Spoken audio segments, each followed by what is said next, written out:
ლევან ჯანგველაძის შეკვეთილი მკვლელობის საქმეზე ერთ-ერთი ყველაზე მნიშვნელოვანი მოწმე კოკამორგოშია უკვე სასამართლოშია წუთი წუთზეს ხდომას გახსნის მოსამართლე რომეო ტყეშელაშვილი და დაიწყება ძალიან გრძელი პროცესი, იმიტომ რომ ადვოკატებს კოკამორგოშიასთან ძალიან ბევრი კითხვა აქვს. პროცესის დაწყებამდე კონსერვატიული მოძრაობის ერთ-ერთმა ლიდერმა, რომელიც ამავდროულად ლევან ჯანგველაძის უახლოესი მეგობარი იყო, მედიასთან გააკეთა მცირე კომენტარი, თქვა რომ დღეს სასამართლოს მიეწვის ყველა იმ ინფორმაციას, რაზეც პირადად ჰქონია ლევან ჯანგველაძესთან საუბარი და ბუნებრივია ეს გარემოებები გამოძიებისთვის და სასამართლოშიც ძალიან მნიშვნელოვანი უნდა იყოს. ლევან ჯანგველაძე ბოლო პერიოდში, რომ არა ფორს-მაჟორული სიტუაცია და მეგობრის გარდაცვალება თბილისში აპირებდა დაცვის აყვანას. ეს არის განცხადება, რომელიც დღეს კოკამორგოშიამ გააკეთა, რაც პირდაპირ ნიშნავს იმას, რომ ბიზნესმენი, რომელიც მრავალი გასროლით თბილისის ცენტრში მოკლეს, გრძნობდა საფრთხეს, მათ შორის საქართველოში ოთარ ფარცხალძის უახლოესი გარემოცვისგან.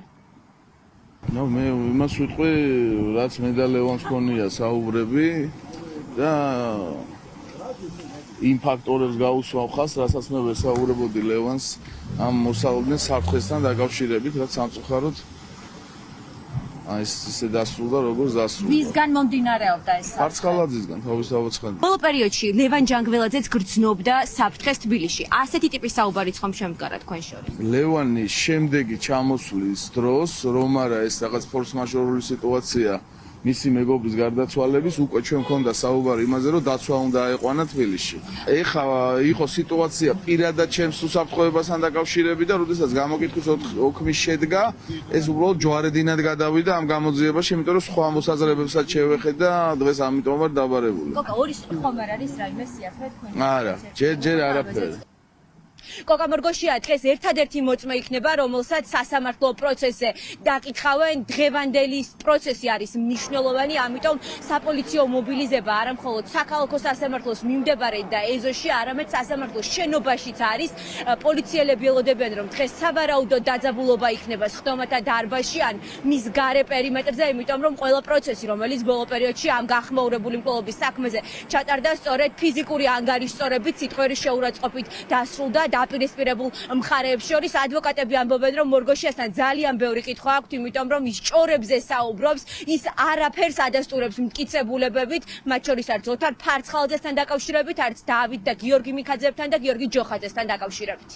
დიდი ალბათობით მოგვიყვება თბილისში უბან-უბან ჭორად გაგონილ ამბებს, სადაც შეეცდება, რომ რამენაირად გამოკვეთოს მიქაძეების როლი მკვლელობის ორგანიზების ნაწილში, თუმცა ამის გარდა მე ძალიან დიდი იმედი მაქვს, რომ ბატონი კონსტანტინე გულწრფელად მოუყვება სასამართლოს, მას რა პირადი დაინტერესება აქვს ძმებ მიქაძეებთან, რაც ბოლო პერიოდის განმავლობაში აშკარად გამოკვეთილია მის ინტერვიუებსა თუ სატელევიზიო გამოსვლებში. რადი ნაცნობობა დაპირისპირება დავით მიქაძეს და ლევან ჯანგველაძეს შორის, რაზეც კოკამორგოშია ჩვენებაში საუბრობს. ასეთ რამეს ქონია ზოგადად, ასეთ რამეს ადგილი არ ქონია, იმიტომ რომ კოკამორგოშიას გარდა ამას ვინმე უნდა ადასტურებდეს.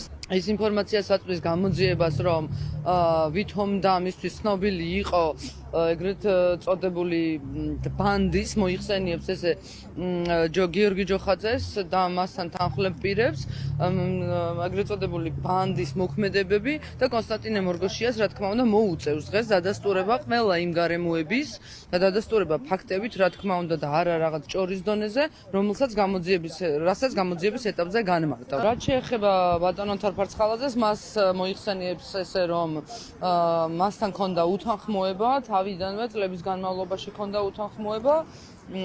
კი ბატონო, ჯანგველაძეების ოჯახთან ასევე მასთან ჰქონდა უთანხმოება და მას შემდეგ თითქოს და იგი ახლობელი იყო და დაუახლოვდა გარდაცვლილ ლევან ჯანგველაძეს და თითქოს და ლევან ჯანგველაძის მხრიდან რაღაც გარკვეული ბოლო პერიოდის განმავლობაში გრძნობდა საფრთხეს კონკრეტულად ჯოხაძე მიქაძეებისთან მიმართებაში. დღევანდელ სასამართლო პროცესზე დაიკითხება კონსტანტინე მორგოშია, რომელთან ჩვენებაცაც ჰქონდა ერთ-ერთი მნიშვნელოვანი იმის გათვალისწინებით, რომ ის იყო ლევან ჯანგველაძის ახლობელი და ის ინფორმაცია, რაც მას გააჩნია, აქვს ლევან ჯანგველაძისგან.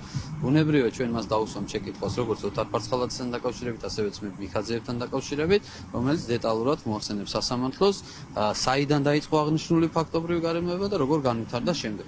გარდა ამისა, მოწმე ადასტურებს, რომ 2025 წლის თებერვლის თვეში მან პირადად ნახა ლევან ჯანგველაძე და მისგან აქვს გარკვეული სახის ინფორმაცია. ლევან ჯანგველაძის შეკვეთილი მკვლელობის საქმეზე ბრალდება ამ სისხლის სამართლის გამოყოფილ ეპიზოდზე სამ პირს აქვს დაყენებული, მათ შორის არიან მთაწმინდის საძმოს წევრები მიქაძეები, დავით და გიორგე მიქაძე და მათი უახლოესი გარემოცვის წევრი გიორგი ჯოხაძე.